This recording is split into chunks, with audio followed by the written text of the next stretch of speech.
Gledate Gorenjska poročila na GIF TV. Ronald Brajič, tiskovni predstavnik policijske uprave v Kranju. Lepo pozdravljeni.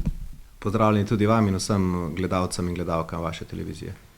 Od 5. do 11. junija poteka posebna akcija enoslednih motornih vozil in merjenje hitrosti. Seveda vse skupaj na Gorenjskem. Kako poteka sama akcija? Tako je, ta teden potekate hkrati dve akciji, se pravi akcija za umirjanje hitrosti in pa akcija za voznikov enoslednih motornih vozil, tako na Gorenjskem kot na celotnem območju Republike Slovenije.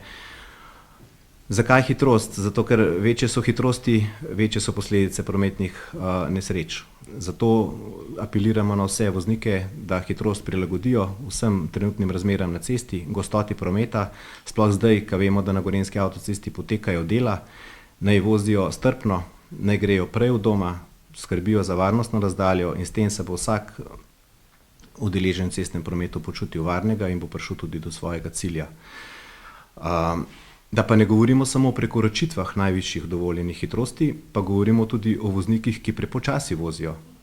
Tudi ti so problem v prometu, zato naj, če so prepočasni in se za njimi ustvarja kolona, naj se na prvem možnem primernem prostoru umaknejo in to kolono spustijo naprej, s tem bojo oni varni in pa še vsi za njimi, ki so v bistvu nestrpni zaradi njegove počasne vožnje.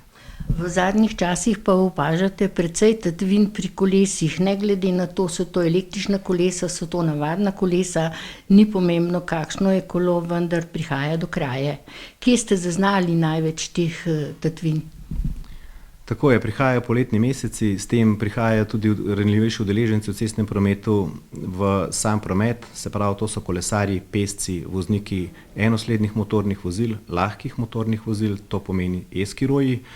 In kot ste omenila, poleg tega dejansko ti vozniki puščajo svoje enosledna vozila kjerkoli, kar ni v redu, tako da prosimo, da poskrbijo za njihovo varnost, se pravi, da jih zaklenejo z dobro ključavnico ob nek predmet ali stojalo, kjer so namenjena za kolesa, ga priklenejo, zavarujejo in le tako bo njihovo kolo varno. Kje prihaja do tatvin teh koles, lahko rečem, da povsod. Pred javnimi ustanovami, pred trgovinami, v kampih, hotelih, pred hoteli, parkiriščih, skratka, lahko rečemo, da dejansko tisti, ki se ukvarjajo s temi dejanji, ne počivajo in so ta kolesa električna, navadna, e-skiroji, navadni skiroji dejansko izpostavljena in res beležimo kar nekaj tatvin leteh. Smo na začetku poletja in začenjajo se dopusti, kmalu bodo tudi počitnice in zato bi veliko občanov odšlo na dopuste. Kakšen je vaš apel pred tem, predno se odide od doma? Najprej to vedno poudarim, nikjer na nobenem socialnem omrežju ne sporočajte, kam greste in kdaj greste, ker s tem dejansko odprete veliko možnost, da bo vaša nepremičnina tarča kaznivega dejanja. Tako da kamorkoli greste, ne objavljajte na socialnih omrežjih, poskrbite za varnost vaših nepremičnin, povejte sosedu, naj malo pogleda okoli, naj sprazne nabiralnike.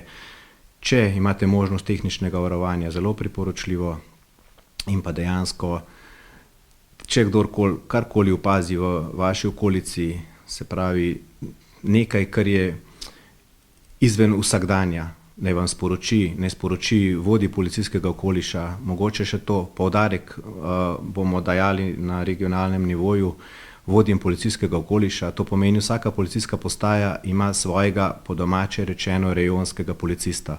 In ta policist je zadolžen za njegov okoliš in prav je, da vsi občani spoznajo svojega policista, vodjo policijskega okoliša in z njim navežejo stik in s tem bo sigurno, kar se preventive tiče, veliko manj kaznivih dejanj ali drugih kršitev.